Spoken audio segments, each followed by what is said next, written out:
नमस्कार किसान भाइयों, स्वागत है आप सभी का आपके अपने चैनल इंडियन फार्मिंग ज्ञान में।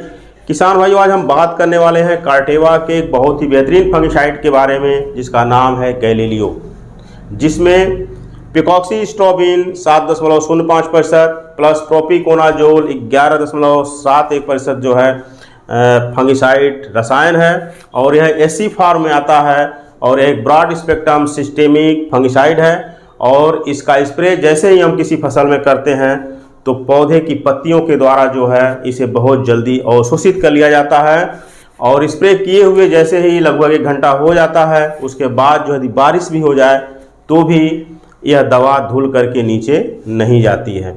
और इसमें जो है ट्रांसलेमिनर गुण भी मौजूद है। जैसे ही हम किसी फसल में करते हैं तो फसल की पत्तियों के आर पार तक यह चला जाता है, यानी कि देखा जाए तो यह पूरे पत्तियों में बहुत ही आसानी से फैल जाता है। तो देखा जाए तो एक बहुत ही बेहतरीन फंगिसाइड है। ख़ास तौर पे जो है डुपॉन्ट कंपनी ने इसका निर्माण जो है धान की खेती के लिए किया है। ख़ास तौर पे जैसे धान की फसल में जो है सीड ब्लाइट, नेक ब्लास्ट, लीफ ब्लास्ट और कॉलर ब्लास्ट, पेनिकल ब्लाइट जैसे बीमारियां धान की फसल में ज़्यादा आती हैं और ऐसी बीमारियां हैं जो धान की फसल को बहुत ज़्यादा नुकसान करती हैं। सीड ब्लाइट बीमारी से तो आप विशेष तौर पे परिचित ही होंगे कि जैसे ही हमारी धान की फसल 40 से 45 दिन की होती है तो हमारी धान की फसल में जो है सीड ब्लाइट का अटैक हो जाता है। सीड ब्लाइट में होता क्या है कि पौधे के तने पर जो है सांप के केचुली जैसे धब्बे बनने लगते हैं। जैसे लगता है कि जिस तरह से हम किसी कपड़े पर दूध का छींटा लगा दें और दूध से जो धब्बा बनता है उसी तरह से धब्बे हमारे पौधे के तने पर बनने लगते हैं। यह एक फंगिसाइड बीमारी होती है और इसे हम सड़ुआ बीमारी भी कह सकते हैं। और होता क्या है कि बहुत तेज़ी से जो है नीचे से ऊपर की ओर बढ़ता जाता है और इसका असर जब हमारी धान की फसल में आ जाता है तो फसल पकने तक इसका असर बना रहता है। यहाँ तक कि जो है इस रोग के प्रभाव से तने सड़ जाते हैं और बालियों को जो खुराक मिलना चाहिए वह जो है मिल नहीं पाता है, जिसका परिणाम यह होता है कि दाने खाली रह जाते हैं और यहाँ तक कि दाने बनते भी हैं तो वह बिल्कुल लाल कलर के हो जाते हैं और पत्तियां पूरी तरह से झुलस जाती हैं। जो झंडा पत्ता होता है वह भी पूरी तरह से झुलस जाता है तो वह फसल में अच्छे से पकाव भी नहीं होता है, जिसका परिणाम यह होता है कि पैदावारी घट जाती है। तो सीड ब्लाइट बीमारी के लिए जो है हम गैलीलियो वे का स्प्रे कर सकते हैं। वहीं आप देखेंगे कि आपकी फसल में जो है पत्तियों का झुलसा आता है तो पत्तियों के झुलसा के लिए भी आप गैलीलियो वे दवा का स्प्रे कर सकते हैं। नेक ब्लास्ट बीमारी आती है जिसे गर्दन तोड़ कहते हैं, इस बीमारी के लिए भी जो है आप गैलीलियो वे का स्प्रे अपनी धान की फसल में कर सकते हैं। और ख़ास तौर पे जिस बीमारी से हर किसान परिचित हैं और हर किसान इस बीमारी से परेशान भी रहते हैं, उस बीमारी का जो नाम है वह है हल्दी बीमारी, जिसे फॉल्स स्मट या कंडुआ बीमारी भी कहते हैं। और हल्दी जैसा पाउडर हमारी बालियों के दानों पे बनता है और जो है पीला पाउडर की तरह हमारी फसल में उड़ने भी लगता है। यह एक ऐसी बीमारी है कि इसके लिए जो है हम अच्छी से अच्छी फंगिसाइड का स्प्रे करते हैं, उसके बावजूद भी जो है हल्दी बीमारी हमारी फसल से नहीं जाती है। और इसका प्रभाव जो है हमारी धान की बालियों में कुछ दानों पर होता है। उस दानों पर जो है पीले रंग की गांठ बनती है और जो है जैसे जैसे यह रोग आगे बढ़ता है तो आगे चल करके जो है यह काले रंग का हो जाता है और दानों में जो है काला राख भर जाता है। और इस तरह से देखा जाए अगर पूरी फसल में यह फैल जाता है तो हमारी फसल में काफ़ी नुकसान पहुंचा देता है और पैदावारी तो घटती ही है, साथ में जो है धान की गुणवत्ता भी खराब कर देता है। तो ख़ास तौर पे जो है यह जो है फॉल्स स्मट रोग को रोकने की भी सामर्थ्य रखता है और कंपनी जो है लिटरेचर में लिखती है कि इसका स्प्रे करके आप हल्दी बीमारी या फॉल्स स्मट को भी रोक सकते हैं। तो आप फॉल्स स्मट के लिए भी जो गैलीलियो वे का स्प्रे अपनी फसल में कर सकते हैं। तो धान की फसल के लिए देखा जाए तो यह जो दवा है काफ़ी ब्रह्मास्त्र साबित होती है। और इसके डोज की हम बात करें तो हम इसका स्प्रे जो है 400 ml प्रति एकड़ की दर से जो है 150 से लेकर 200 लीटर पानी में मिलाकर अपनी धान की फसल में स्प्रे कर सकते हैं। और यह जो दवा है वो हमारी फसल को जो है सुरक्षात्मक दृष्टि से भी जो है लाभ पहुंचाता है। और यदि हमारी फसल में कोई बीमारी आ गया है तो उस बीमारी को कंट्रोल करके भी हमारी फसल को लाभ पहुंचा देता है।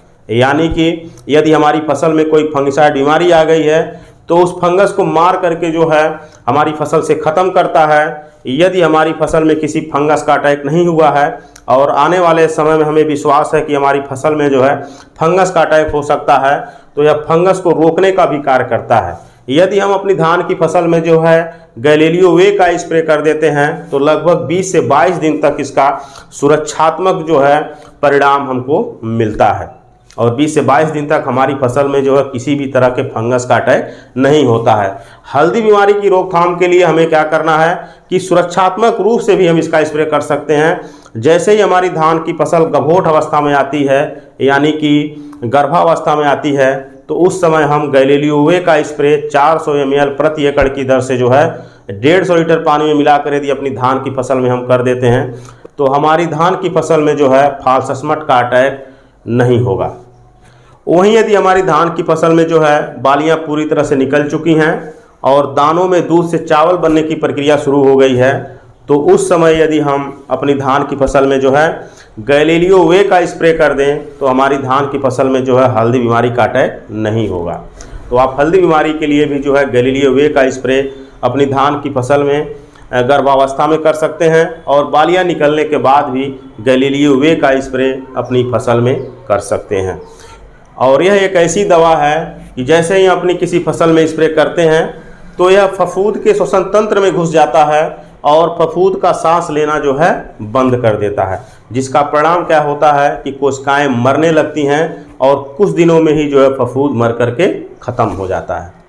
और वहीं जो है यदि हम सुरक्षात्मक दृष्टिकोण से अपनी फसल में कर देते हैं तो फफूंद का आक्रमण हमारी फसल में 20-22 दिन तक नहीं होता है। और इसका स्प्रे हम अपनी धान की फसल के अलावा जो है अन्य फसलों में जैसे लौकी, नेनुआ, करेला, सोयाबीन, कपास आदि कर सकते हैं और इसका हमको बहुत अच्छा रिजल्ट मिलता है। सब्जियों की फसल में जो है आप देखते होंगे कि डाउनी मिल्ड्यू का अटैक जो है बहुत तेज़ी से होता है। ख़ास तौर पे खीरा और करेला की यदि आप फसल लगाते हैं तो डाउनी मिल्ड्यू जो है सबसे अधिक किसान को परेशान करती है। तो डाउनी मिल्ड्यू बीमारी की रोकथाम के लिए जो है आप गैलेलियो वे का स्प्रे अपनी सब्जी की फसल में कर सकते हैं। वहीं आप देखते होंगे कि आपकी फसल में जो है पाउडरी मिल्ड्यू जैसी बीमारी का अटैक होता है, तो पाउडरी मिल्ड्यू के लिए भी आप गैलेलियो वे दवा का स्प्रे कर सकते हैं। रस्ट बीमारी के लिए भी आप गैलेलियो वे का स्प्रे कर सकते हैं। यदि आप गेहूं की खेती करते हैं तो आपकी गेहूं की फसल में जो है येलो रस्ट बीमारी का अटैक होता है, तो येलो रस्ट के लिए भी जो है आप गैलेलियो वे का स्प्रे 400 ml प्रति एकड़ की दर से जो है 150 से 200 लीटर पानी में मिला करके जो है स्प्रे कर सकते हैं। और भी कई तरह के रोग हैं, जैसे लौकी की फसल में आप देखते होंगे कि अल्टरनेरिया ब्लाइट का अटैक होता है, एंथ्रेक्नोज का अटैक होता है। तो इन बीमारियों की रोकथाम करने के लिए भी जो है आप जो है गैलेलियो वे का स्प्रे अपनी फसल में कर सकते हैं। तो देखा जाए तो गैलेलियो वे जो है एक बहुत ही बेहतरीन दवा है और इसका इस्तेमाल आप धान की फसल के अलावा अन्य फसलों में भी फंगिसाइड बीमारी की रोकथाम करने के लिए कर सकते हैं। बात करें कि इसे आप किस किस चीज़ के साथ मिला सकते हैं, तो इसको आप केवल खरपतवार नाशक दवा के साथ नहीं मिला सकते हैं, बाकी आप NPK के साथ भी यूज कर सकते हैं और किसी कीटनाशक के साथ भी यूज कर सकते हैं। यूज करते समय हमें इस बात की भी सावधानी बरतनी चाहिए कि कभी भी जो है किसी भी फंगिसाइड दवा का इस्तेमाल बहुत ही कम मात्रा में भी ना करें और बहुत ज़्यादा मात्रा में भी ना करें। कम मात्रा में करेंगे तो यह रोग को रोकने में पूरी तरह से सक्षम नहीं होगा और बहुत अधिक मात्रा में कर देंगे तो यह जो है आपकी फसल पर जो है बुरा असर भी डालेगा। इसलिए गैलेलियो वे का जो डोज है वह है 400 ml प्रति एकड़ और इसे आप 150 से 200 लीटर पानी में मिलाकर अपनी किसी भी फसल में स्प्रे कर सकते हैं। तो देखा जाए तो कंपनी ने खास तौर पर जो है इसे धान की फसल के लिए निर्माण किया है और यह धान की फसल में आने वाले सभी तरह के रोगों की रोकथाम करने में पूरी तरह से सक्षम है। तो किसान भाइयों, गैलेलियो वे के बारे में हमारी द्वारा दी गई जानकारी कैसी लगी कमेंट में ज़रूर बताएं। और चैनल पर पहली बार आए हैं और चैनल को अभी तक सब्सक्राइब नहीं किए हैं तो चैनल को सब्सक्राइब करके बेल आइकन दबाकर वीडियो को लाइक ज़रूर कर दें। यदि यह वीडियो आप फेसबुक पे देख रहे हैं तो पेज को फॉलो करें और वीडियो को लाइक भी करें और अधिक से अधिक किसानों के पास इस वीडियो को शेयर भी करें। तो किसान भाइयों, अगले वीडियो में एक नई जानकारी लेकर फिर मिलेंगे। तब तक के लिए धन्यवाद।